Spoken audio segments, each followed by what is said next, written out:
Hi dears, welcome back to my channel.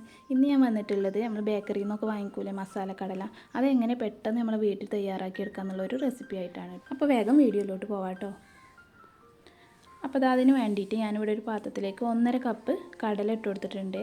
ഇത് വറുത്തതൊന്നുമല്ല, സാധാ കടല കഴുകി വെച്ചിട്ട് അത് ഉണക്കിയെടുത്തതാണ് കേട്ടോ. അപ്പോൾ ഞാൻ അതിലേക്ക് 1/2 ടീസ്പൂൺ ഉപ്പ് ചേർത്ത് കൊടുക്കുന്നുണ്ട്. പിന്നെ 1 ടീസ്പൂൺ കാശ്മീരി പൗഡർ ആട്ടോ ചേർത്ത് കൊടുത്തിട്ടുള്ളത്. ഇനി 1 ടീസ്പൂൺ വെള്ളം കൂടി ഒഴിച്ച് കൊടുത്തതിന് ശേഷം നന്നായി ഒന്ന് മിക്സ് ചെയ്തെടുക്കുക. അതുപോലെ ഒന്ന് മിക്സ് ചെയ്തെടുക്കണം കേട്ടോ. അധികം വെള്ളം ആവരുത്, 1 ടീസ്പൂൺ മാത്രം വെള്ളം മതി. ഇനി ഇതൊന്ന് അടച്ചു വെക്കുക. ഒരു 10 മിനിറ്റ് അടച്ചു വെച്ചാൽ മതി. ഇനി വേറൊരു ബൗളെടുത്തിട്ട് അതിലേക്ക് 1 കപ്പ് കടലപ്പൊടി ചേർത്ത് കൊടുക്കുന്നുണ്ട്. കടലമാവില്ലേ, അത് ചേർത്ത് കൊടുക്കുന്നുണ്ട്. അതിലേക്ക് 2 ടീസ്പൂൺ അരിപ്പൊടിയും കൂടി ചേർത്ത് കൊടുക്കുക. പിന്നെ ഇതിലേക്ക് ചേർത്ത് കൊടുക്കുന്നത് മുളക് പൊടിയാണ്. ഞാനിവിടെ കാശ്മീരി മുളക് പൊടിയാണ് എടുത്തിട്ടുള്ളത്. ഇനി എരിവ് കൂടുതൽ വേണമെന്നുണ്ടെങ്കിൽ അതിലും കൂടുതൽ എടുക്കുക. ഇനി ഇതിലേക്ക് ഒരു 3/4 ടീസ്പൂൺ ഉപ്പ് ചേർത്ത് കൊടുത്തിട്ടുണ്ട്.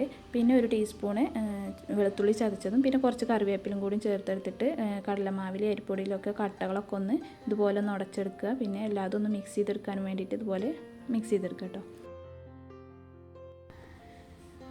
ഇനി നേരത്തെ മിക്സ് ചെയ്ത് വെച്ച കടയിലേക്ക് ഈ പൊടികൾ കുറച്ചായിട്ട് ചേർത്ത് കൊടുക്കുക. അതുപോലെ ചേർത്ത് കൊടുത്തതിന് ശേഷം ഒന്ന് മിക്സ് ചെയ്തെടുക്കണം കേട്ടോ. അതുപോലെ ഓവറായിട്ട് മിക്സ് ചെയ്യരുത്, അപ്പോൾ കടലയുടെ തൊലിയൊക്കെ പോരും. അപ്പോൾ തൊലി പോന്നാൽ പിന്നെ മാവ് നമുക്ക് കോട്ടാവില്ല കേട്ടോ. അപ്പോൾ ഞാനിത് വീഡിയോ സ്പീഡിൽ ചെയ്തതുകൊണ്ടാണ് ഇങ്ങനെ സ്പീഡായിട്ട് തോന്നുന്നത്. സാവധാനം മാത്രമേ ഞാനിത് ചെയ്തിട്ടുള്ളൂ. ഇനി ഇതിലേക്ക് 2 ടീസ്പൂൺ വെള്ളം ഒഴിച്ച് കൊടുക്കുക. കുറച്ച് വെള്ളം ഒഴിച്ച് കൊടുക്കുന്നുണ്ട് കേട്ടോ. ഏകദേശം ഞാനിത് കഴിഞ്ഞതിന് ശേഷം പറയാം എത്ര ടീസ്പൂൺ വെള്ളമാണ് ഒഴിച്ച് കൊടുത്തിട്ടുള്ളതെന്ന്.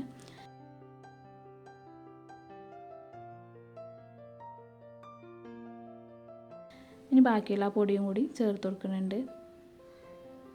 ഇനി ഇതിലേക്ക് വേണമെങ്കിൽ നിങ്ങൾക്ക് കായപ്പൊടിയൊക്കെ ചേർത്ത് കൊടുക്കട്ടെ. ഞാനിവിടെ കായപ്പൊടി ചേർത്തിട്ടില്ല. അപ്പോൾ 4 ടീസ്പൂൺ വെള്ളമാണ് കേട്ടോ ഒഴിച്ച് കൊടുത്തിട്ടുള്ളത്.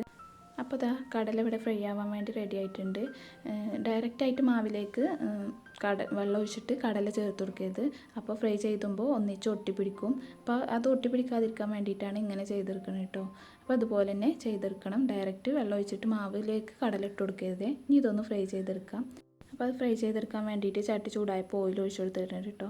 ഇനി ഈ ഓയിലിലേക്ക് 4 അല്ലി വെളുത്തുള്ളി തൊലിയോട് കൂടി ചതച്ചതാണ് അതും പിന്നെ 2 കറിവേപ്പിലും കൂടി ചേർത്ത് കൊടുത്തിട്ട് ഒന്ന് മൂപ്പിച്ചെടുക്കണം ഓയിലിട്ടിട്ട്.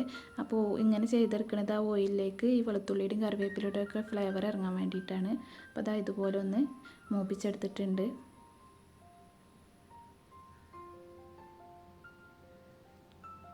മൂപ്പിച്ചെടുത്തിട്ടുണ്ട് കേട്ടോ. ഇനി ഇതിലേക്ക് കടല അതുപോലെ ഇങ്ങനെ ഓരോന്നായിട്ട് ഇട്ട് കൊടുക്കാം. ഓയിൽ നന്നായി ചൂടായതിന് ശേഷം മാത്രം കടലിട്ട് ചേർത്ത് കൊടുക്കുക കേട്ടോ. ഇല്ലെങ്കിൽ അത് ഒന്നിച്ച് ഒട്ടിപ്പിടിക്കും. അതുപോലെ ഇട്ട് കൊടുക്കുക. ഇട്ട് കൊടുത്തതിന് ശേഷം അതുപോലെ ഒന്ന് ഇളക്കി കൊടുക്കണം കേട്ടോ. എന്നാൽ ഒട്ടിപ്പിടിക്കൊന്നുമില്ല. അതുപോലെ ഒന്ന് ഇളക്കിയെടുക്കുക. അപ്പോൾ ഇത് ഏകദേശം ഫ്രൈ ആയി വന്നിട്ടുണ്ട്. അപ്പോൾ നിങ്ങളോട് ഒരു റിക്വസ്റ്റ് ഉണ്ട്. നിങ്ങൾ എൻ്റെ ചാനൽ ആദ്യമായിട്ട് കാണുന്നവരാണെങ്കിൽ ആ വീഡിയോക്ക് താഴെയുള്ള റെഡ് സബ്സ്ക്രൈബ് ബട്ടൺ ഒന്ന് പ്രസ് ചെയ്യുക. അപ്പോൾ കൂടെ ഒരു ബെല്ലൈക്കൺ ഉണ്ട്, അതൊന്ന് പ്രസ് ചെയ്ത് കൊടുക്കുക. അപ്പോൾ ഓപ്ഷൻസ് വരും, അതിൽ ഓളെന്ന് തന്നെ സെലക്ട് ചെയ്യുക. അപ്പോൾ ഞാനിടുന്ന വീഡിയോയുടെ നോട്ടിഫിക്കേഷൻ നിങ്ങളുടെ ഫോണിലേക്ക് എത്തുന്നതായിരിക്കും കേട്ടോ. അപ്പോൾ അത് ഏകദേശം കടലൊക്കെ ഫ്രൈ ആയി വന്നിട്ടുണ്ട്.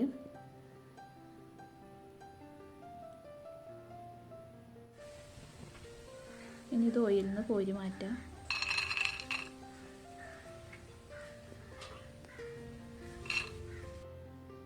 അപ്പോൾ ബാക്കിയുള്ളതും അതുപോലെ ഓയിലിലേക്ക് ഇട്ട് കൊടുത്തിട്ടുണ്ട്. അപ്പോൾ അതും ഫ്രൈ ആയി വന്നിട്ടുണ്ട്. ഇനി അതും കോരിയെടുക്കുകയാണ്. അപ്പോൾ കടല മുഴുവനായിട്ട് കോരിയെടുത്തിട്ടുണ്ട്. ഇനി ഇതിലേക്ക് നേരത്തെ മൂപ്പിച്ചെടുത്ത വെളുത്തുള്ളിയും കറിവേപ്പിലയും കൂടി ഇല്ലേ, അതും ഇതിലേക്കൊന്ന് ചേർത്ത് കൊടുത്തിട്ട് ഒന്ന് കൈ വെച്ചിട്ട് തന്നെ നന്നായി ഒന്ന് മിക്സ് ചെയ്തെടുക്കുക. അപ്പോൾ നമ്മൾ കടല ഇവിടെ റെഡി ആയിട്ടുണ്ട്. അപ്പോൾ നമ്മൾ ഷോപ്പിൽ നിന്ന് മേടിക്കണം അതേ ടേസ്റ്റാണ് കേട്ടോ കടല. അപ്പോൾ എല്ലാവരും ഒന്ന് ട്രൈ ചെയ്ത് നോക്കുക. ഇഷ്ടമായിട്ടുണ്ടെങ്കിൽ ലൈക്ക് ചെയ്യുക. പിന്നെ ഫ്രണ്ട്സിനും റിലേറ്റീവ്സിനും ഒക്കെ ഒന്ന് ഷെയർ ചെയ്ത് കൊടുത്ത് തന്നെ സപ്പോർട്ട് ചെയ്യുക കേട്ടോ. അപ്പോൾ പുതിയൊരു വീഡിയോയുമായിട്ട് വീണ്ടും വരാം. ബൈ.